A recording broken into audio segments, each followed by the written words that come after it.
The Sacramento Kings wrap up their preseason with a win on a night where Colby Jones shined. Can the rookie make a case for cracking the Sacramento Kings rotation? We'll discuss and more right here on Locked On Kings. You are Locked On Kings, your daily Sacramento Kings podcast, part of the Locked On Podcast Network, your team every day. And now, ladies and gentlemen, it is that time for another episode of Locked On Kings. Hello and welcome into Locked On Kings, your podcast hub for Sacramento Kings coverage all season long. My name is Matt George. I have the privilege of being your host here. I'm a Sacramento sports anchor and reporter for ABC 10 News. So glad to be back inside the Golden One Center. However, right now they're tearing out the court. I guess there's an event going on here in the Golden One Center in between tonight and the regular season opener next Friday. So no court in the background like usual. I'm actually up here on the concourse right next to the giant Sacramento Kings cowbell that you see fans and season ticket holders and former players and whatever ringing before the Sacramento Kings starting lineup. So an iconic little piece of fun here in the background tonight. And it was a fun night inside the Golden One Center. First and foremost, thank goodness that the Sacramento Kings got at least one win in the preseason. Not that it matters that much, but it's a lot more fun to go into the regular season saying that the Kings have not lost every single game that they've played to this point. Although, hey, look, the Kings started 0-4 last season, right, before they got in a roll.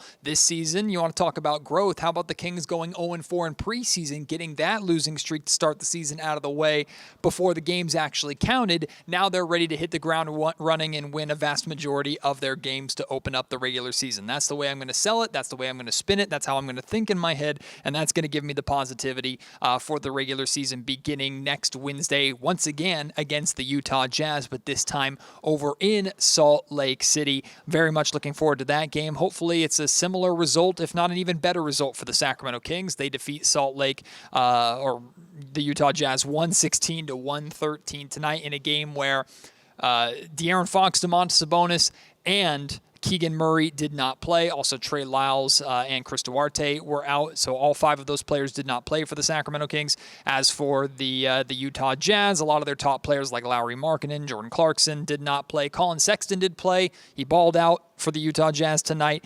We did get to see a little bit of Walker Kessler, and he looked really, really good in his limited playing time, or I shouldn't say limited playing time. He played 30 minutes tonight. Looked really good in those 30 minutes. So it was a good back and forth night for both teams, a final tune-up before preseason, but I think it was the right decision for both teams to take this final preseason game to just take it easy, kind of rest, especially with the Sacramento Kings playing last night and their starters playing heavy minutes last night. I know there are some paying Sacramento Kings fans tonight that weren't happy to see the top three Kings out and not playing, but I'm telling you, it was the right decision. And it gave us a great opportunity to see other guys step up and play big minutes, specifically Colby Jones, the rookie, step up and play big minutes tonight. 19 points.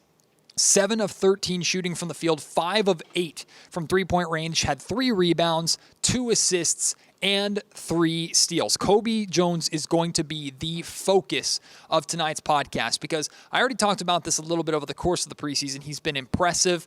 He's made the right, smart plays. The reality is Colby Jones, if you did not know any better, you would not know that Colby Jones is a rookie. Now, he's an older rookie. He played multiple years in college before coming over to Sacramento or being drafted by the Kings. Remember, the Kings moved up early in the second round in order to draft him. You can see why he was labeled as a late first-round talent who fell based off of the way that he's been playing. He's very much that Monty McNair type of player, older rookie, two-way prospect who can do a lot of good things on both ends of the floor, and he's been showcasing that and then some so much or so far in preseason. I don't know. I would have a hard time trying to find something that I didn't like or something to be critical about from Colby in this preseason so far. Sure, he's making mistakes. He's airballed a few shots from time to time. Maybe he's talked about gambling a little too much, and you're going to hear him a little bit later on in the podcast talk about how defensively he's gambled a couple times and gone for a steal when he shouldn't have or what may be. And it's good that he's recognized areas of his game that he can improve because, of course, he's not perfect right out of the gate. But with realistic expectations of a second-round draft pick who doesn't really have any business, if we're being honest with you, making a case for making the Sacramento Kings rotation. Here is this rookie playing out of his mind in the preseason. He looks comfortable. He looks established. He looks like he's been playing with the Sacramento Kings for years. He looks better than some of the two-way players who have been in the Sacramento Kings system for at least last season. Like, that's the reality. He looks that good. He's that poised. He's that comfortable. So do I think that Colby Jones has a legit shot to crack the rotation? Yes, I do. And Mike Brown has even said as much. You're going to hear Mike Brown in a little bit talk about how he's making it really hard. Colby is making it hard on Mike to not find minutes for him. Like, Colby looks good. He looks like he's naturally fitting in and understanding what his role is supposed to be with the Sacramento Kings. So does he have a chance to make the rotation? Absolutely. And if he keeps playing like this in the playing time opportunities that he gets, it's going to be impossible for Mike not to find him a spot. Quite honestly, he's going to outplay guys and steal their spot if he keeps playing this way. But I'm pumping the brakes a little bit because as great as he's playing in preseason, with the high expectations of the Sacramento Kings and the amount of players at or around Colby's position ahead of him, come opening night against the Jazz, come the home opener here in Sacramento against the Golden State Warriors, I'm not expecting to see Colby Jones be a part of the rotation and play too much. I could be wrong. But as of right now, there are multiple guys in front of him. Who is he the biggest threat to? He's the biggest threat to Kevin Huerter, and he's the biggest threat to Chris Duarte. Those are the two really shooting guards. I guess Malik Monk you could also put in that position, but Malik is almost like a hybrid 1-2. I put Malik Monk in a classification of his own. Malik Monk is the sixth man for this Sacramento Kings team, so I'm not even putting Malik in this conversation. I don't think that Jones or Duarte or whoever is any kind of threat to Malik Monk with how important he is to the Sacramento Kings in that second unit. So I'm taking Malik out of the conversation. But Colby Jones, if he keeps playing the way that he's playing, which is a solid fit offensively, a solid two-way player, does some good things on the defensive end of the floor too, yeah, he's going to be putting some pressure on Kevin Huerter. And if Chris Duarte, who looked, again, very good in the two preseason games that he played, other than the Toronto game, the first Toronto game, it definitely looked like he was coming back from the extended time that he missed due to injury. He struggled in that Toronto game, but he looked really, really good when he started against the Warriors on Sunday before he got hurt. He looked good against the Los Angeles Lakers too. So Chris Duarte, to me, with the experience that he has, is ahead of Colby Jones right now. But if Duarte doesn't play impactful basketball and hit the ground running really from the start of this offseason, or rather regular season, that's where I can see Colby Jones kind of knocking on the door and saying, hey, Duarte's not doing it. Put me in, I'll do it for you. And that's where I think Mike, these guys have to know, Duarte has to know, even Kevin Huerter to some extent has to know that there is a kid, a hungry, ready, capable player at their position who is willing to do the things that Mike Brown is asking from his players at that position on both ends of the floor, not just on one end over the other. So as of right now, my rotation predictions are the typical five starters, which includes Kevin Huerter at the starting two spot, Davion Mitchell, Malik Monk, Trey Lyles, Chris Duarte, and JaVale McGee. If it's a 10-man rotation, those are the top 10 guys that I believe Mike Brown will take into the regular season, or at least that will be his plan come the Kings and Jazz game next Wednesday in Utah. But as Mike has shown, he's not afraid to make changes, whether it's in the middle of a game or after a game or two. If something's not working, what an asset for Mike to have where he can look down the bench, see Colby Jones and say, rookie, you're ready. We need some minutes from you, even if it's spot minutes. Hey, a 3-minute stretch here, a 5-minute stretch there. But what I like so much about Colby is the way he plays, you can see him fitting with everybody. He played really, really well next to Malik Monk and Davion Mitchell tonight at times. He played really, really well when one of the two of them or both of them were out of the game. He can fit with De'Aaron Fox. He, of course, can fit with Domantas Sabonis because everybody can fit with Domantas Sabonis. You can plug Colby Jones into whatever lineup on the floor, and he should theoretically still be able to provide you with the exact same thing you got tonight. Maybe not the 19 points, maybe not the 5 of 8 3-point shooting every single night, but he's going to get good looks. He's shown that he's going to make the smart decisions. He can also play make at times when needed, take the ball up the floor when needed, and then defensively, he's at least going to be a presence who's trying to play with physicality on that side of the ball, which I'm going to dive into. The Sacramento Kings perimeter defense later on in the podcast, because that is the biggest weakness that I see with this Kings team. And if that could be corrected, I think it would night and day change this Sacramento Kings team on the defensive end of the floor. Before we get to that, though, I want to play some audio for you from Colby Jones. I got to chat with him a little bit in the locker room after tonight's game. But he started out that conversation answering a question from Sean Cunningham, because we found out before the game started that Colby actually threw up in his mouth while he was playing against the Golden State Warriors last night. There was an incident, I think it was in the second quarter, where Colby vomited in his mouth, kept playing through it. Thank goodness Keegan Murray recognized it. Keegan intentionally fouled to get the stoppage so that Colby could come out of the game. He ran into the tunnel, vomited, and then eventually came back in and continued to play last night. So that just shows you the heart that the young man has. But Colby starts out this little presser that we had with him in the locker room, talking about that, and then he talks about just how quickly he's picking up the game, how supportive his teammates have been, and he even talks about the fan support so far. Take us through the moment you threw up and kept it in your mouth. Yeah, it's just one of those things that happen. Very unfortunate, but I feel like I did a good job of holding it in, so didn't make any news on the court, so let's try to keep it that way. I don't think I could have done that. Have you done that before? Nah, I've never actually done it and had to hold it in my mouth, so that was something new. Pause. But, yeah, I'm just glad I didn't end up throwing on the court.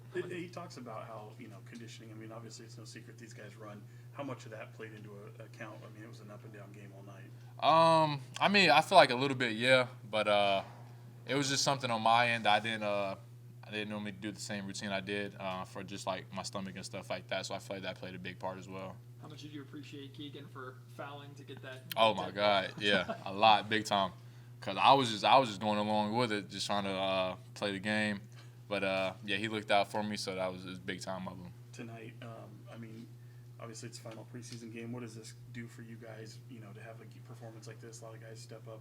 Obviously with no Fox and no Domas. Yeah, I feel like just every game we've gotten better as a team, and I feel like it's just momentum going towards the first game. I mean, preseason games doesn't count on your record, so I mean we're just trying to get better and better each game, and I feel like we did that. So I mean I feel like there's a good vibe going into the first game. Mike says you're making it hard on him to figure out where to get minutes for you and put you into the rotation just as a rookie. How, hearing that praise from a coach as established as Mike, how does that make you feel?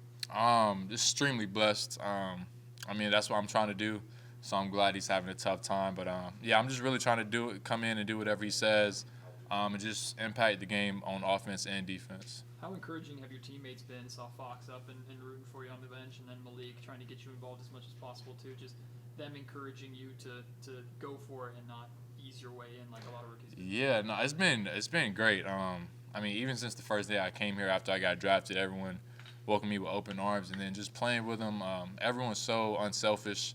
So, I mean, it's really given me a lot of confidence knowing that Fox and Domas and Malik, those guys want me to actually go out and put on. So it's been a great time. Has it been easy for you to pick up, not only the system defensively, things that they're looking to hone in on? Has that process been easy for you to have this success?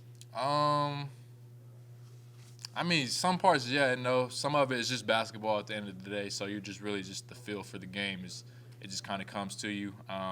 Definitely have some things I need to work on just as far as defense.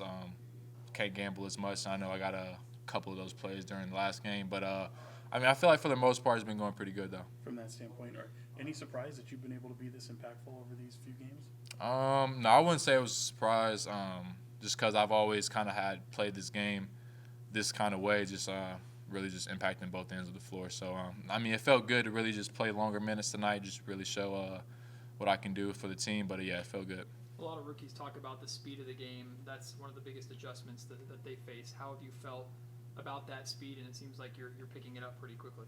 Yeah, I feel like practicing just with the team has helped out a ton. I remember just the first couple of practices, it was like a whole new world to me, just the speed that everyone was playing with. So, I mean, credit to my teammates for that, definitely making it easier for me. Your poise, your shot, obviously looks good. Your defense is there, the minutes at the backup point guard. Is there anything that you've done that has surprised you most or you're most pleased with? I'm just staying locked in at all times. Obviously, in college, I didn't come off the bench. So just really just having to stay mentally focused for that. I feel like I've done a good job of it, and I just want to keep it that way. You're quickly winning over fans just with your play and how you performed so far in preseason, experiencing 2 home games now in Sacramento. Yeah. Have the fans lived up to expectations, and how excited are you for the opener? Yeah, definitely, and I'm definitely looking forward towards the opener. It's been nothing but love here, and I can't wait for the atmosphere first game. Today's episode of the Locked On Kings podcast is brought to you by Jase Medical. And the whole purpose of the Jase case that I'm going to tell you about here tonight has to do with being prepared, right? There's so much that happens in our day-to-day life, and there's so much that's going on around the world. Unrest in the Middle East, fires in Hawaii, hurricanes and tornadoes in Florida. We just had a small earthquake here in the Sacramento area. Life can come at you quickly, and you don't want to be caught unprepared. That's why Jase Medical's Jase case is so important. It provides you with 5 life-saving antibiotics for emergency use. All it takes to get a Jase case is you fill out a simple online form, and in some cases, you have a quick call with one of their board-certified physicians. You can get ongoing care from their physicians on any treatment-related questions. They're doctor-created and doctor-recommended. Don't get caught unprepared. Whether you're dealing with just a common illness or something more serious, you want to have the antibiotics and things that you need at hand. You don't want to have to go through the hassle of getting them the hard way, especially when you're just we've all been in the trenches, right, of those sicknesses and those illnesses. We just want that help and that treatment right away. That's what the Jase case provides for you. So go to jasemedical.com and enter code LOCKEDON at checkout right now for a $20 discount on your order. That's promo code LOCKEDON at Jase, Jase medical.com. One more quick thing about Colby Jones before we move on. Here's Sacramento Kings head coach Mike Brown and his teammate Malik Monk both raving about Colby's performance tonight. I mean, the young fella, Colby. I mean, he was really good. Again, I'm loving how he's making my job. He's making my job harder. I love it. But every time we've thrown him out there, he just keeps getting better and better and better and better. And his demeanor's the same. We, as you guys know, we like to cut a lot in our offense. And he's got to be the hardest cutter on the team. And he doesn't do it most times. He does it every frickin' time. It's a hard cut. And I just love watching the kid compete. Yeah, Colby nice. And he listens, too. He listens, asks questions about anything he confused on. So I think that's why he grasping things real quick. You kept finding him on the cross-court passes for the wide opens. Or just how much faith do you have in him already? Oh, yeah, man, a lot. If I don't feed him that faith, who he's going to get it from? Because Mike going to be hard on him. So I just try to be positive and tell him I'm going to find him. So he can have his confidence because we're going to need him at some point this year. So it's big that he's showing these signs early. So, hey, Malik, do you feel like you learned anything about this group throughout the course of the preseason? Not really that I already knew. But Kobe's good. Kobe's good for sure. Was a lot of fun watching the rookie go off. Unfortunately, there were some struggles once again from starting shooting guard for the Kings, Kevin Huerter. He did play 21 minutes tonight, did get another opportunity to start, and I was paying close attention to him and Harrison Barnes, who are the only 2 regular Kings starters to play and get that opportunity again tonight. And with Fox, Murray, and Sabonis out, was hoping for the 2 of them to step up, and once again, the 2 of them pretty quiet. We're going to focus on Kevin Huerter, though. 2 of 10 from the field shooting-wise. 2 of 6 from three-point range. Did have 5 rebounds, which is nice to see. 3 assists. Turned the ball over 3 times. I'm trying to figure out what's going on with Kevin, and just really from the start of the playoffs to now, he just seems like he's in his own head.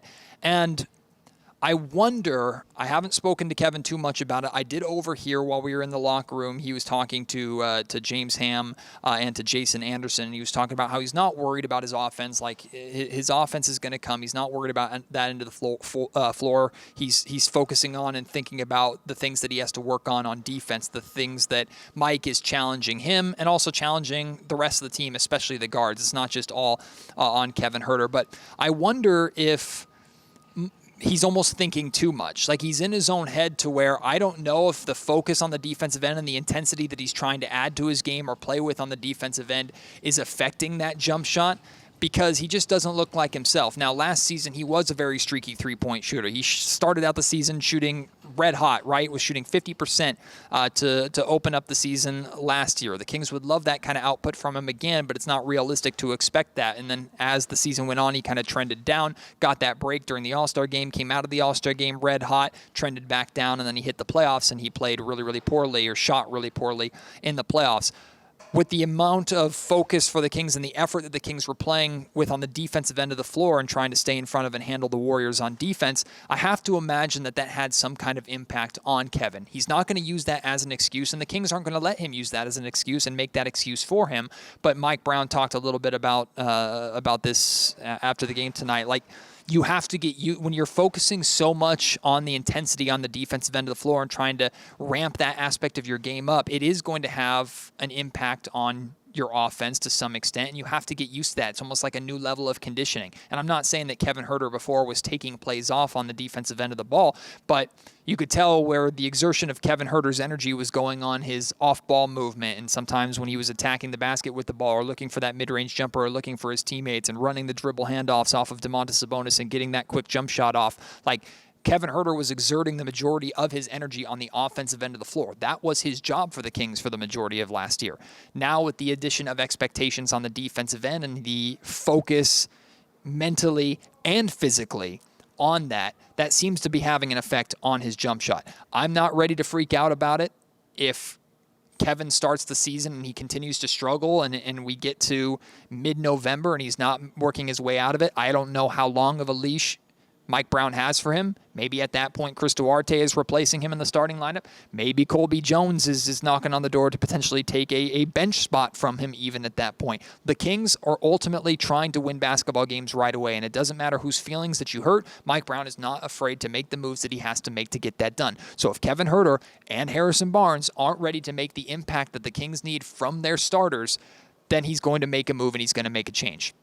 Me personally, I'm not too worried about that. I think Kevin's going to figure it out. I know Harrison Barnes is capable of figuring out. Ultimately, I think the established starting five from last season that played so many minutes together, I think is going to be the established starting five this year, and Kevin is going to be just fine. He just does seem to be working on a little carryover of the funk that he dealt with in the playoffs. And look, the right time to work through it is the preseason. So hopefully he's figured it out these days. This half a week before the regular season actually starts. Hopefully, he'll be able to kind of put the final pieces in place, and come Salt Lake City, he'll be ready to go, and maybe even ready to redeem himself from a shooting standpoint too, because I believe the last time he was in Utah, he had that poor performance in the three-point contest. Sorry to bring that up, Kevin, but yeah, that was the last time that I remember seeing him in Utah. So maybe looking for a little redemption from that as well. I'm not worried about Kevin.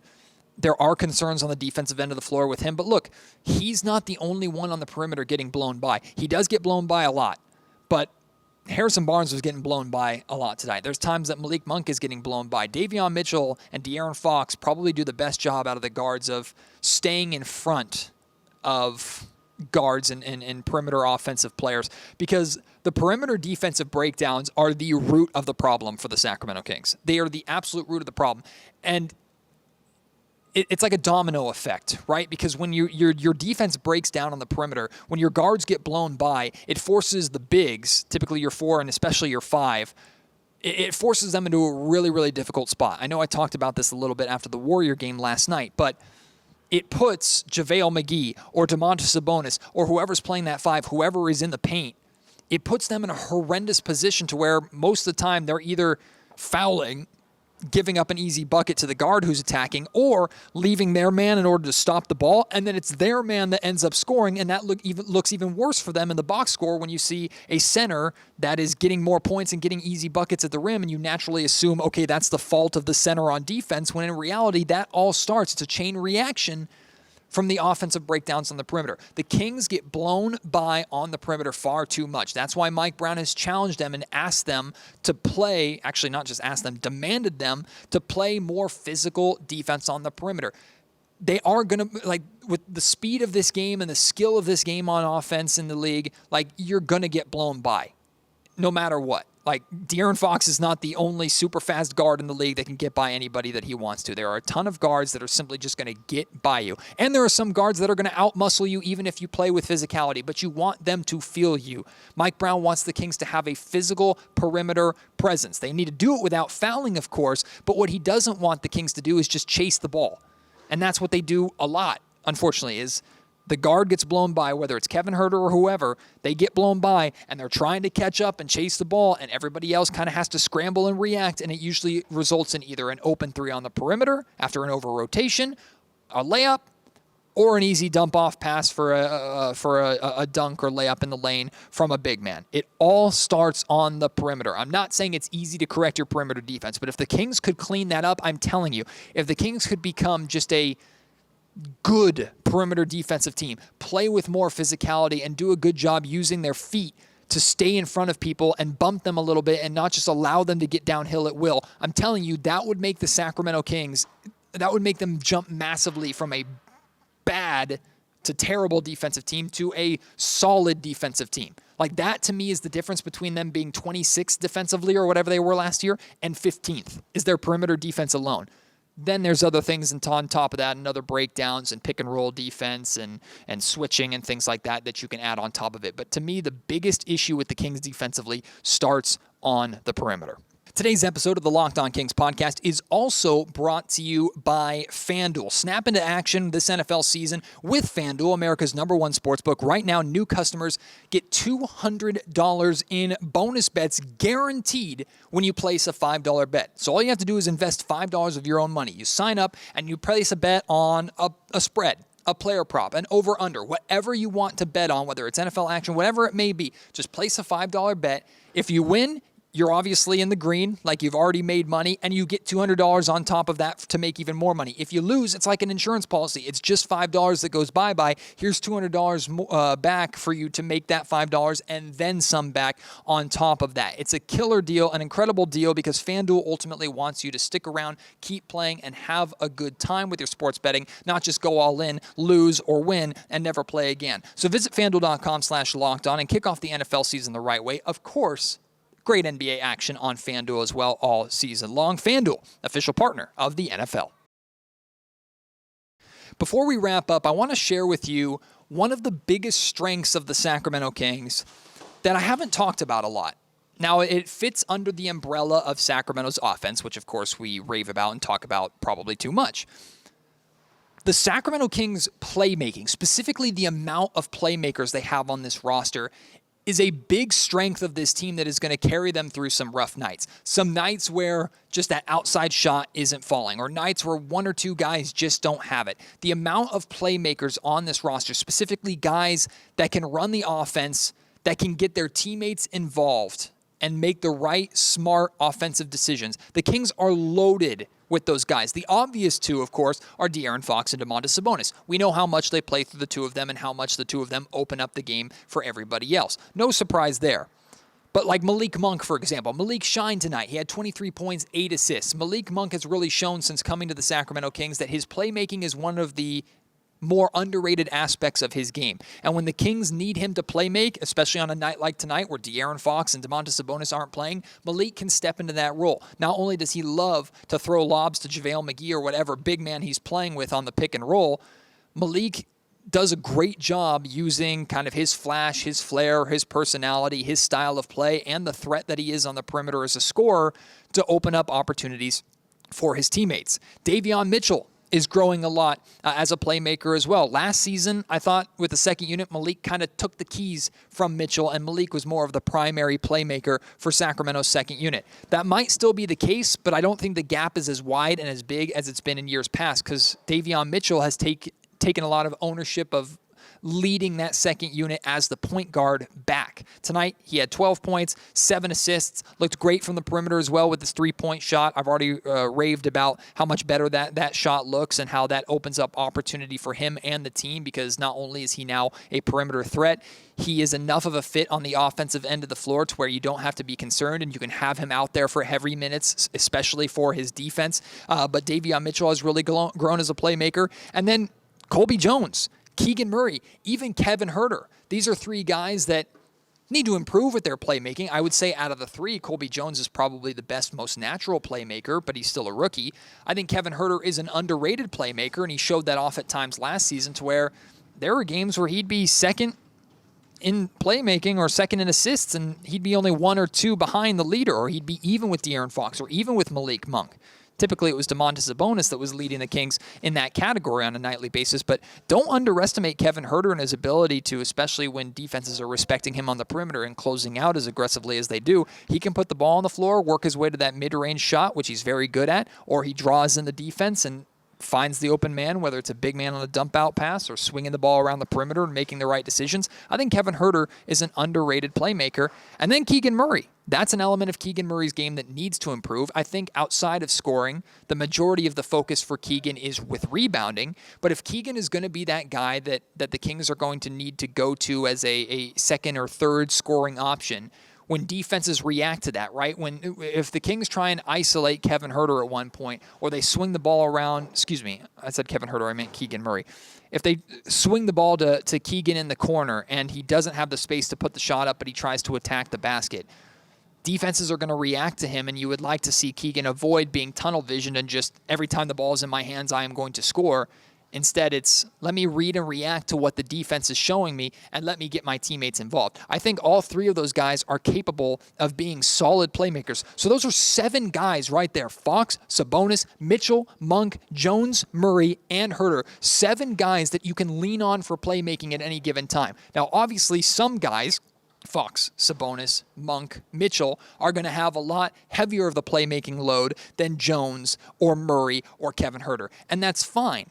But to have so many different players out there who are capable with the ball in their hands, who can go up and, of course, score any time that they want to or any time that they need to, whether it's late in the shot clock, or you can play De'Aaron Fox off the ball or Domantas Sabonis off the ball a little bit and let them get another look on offense or change up what you're doing offensively so you're not so predictable, and have guys that are capable of scoring for or facilitating for you and making the right pass, making the right read, making the smart play.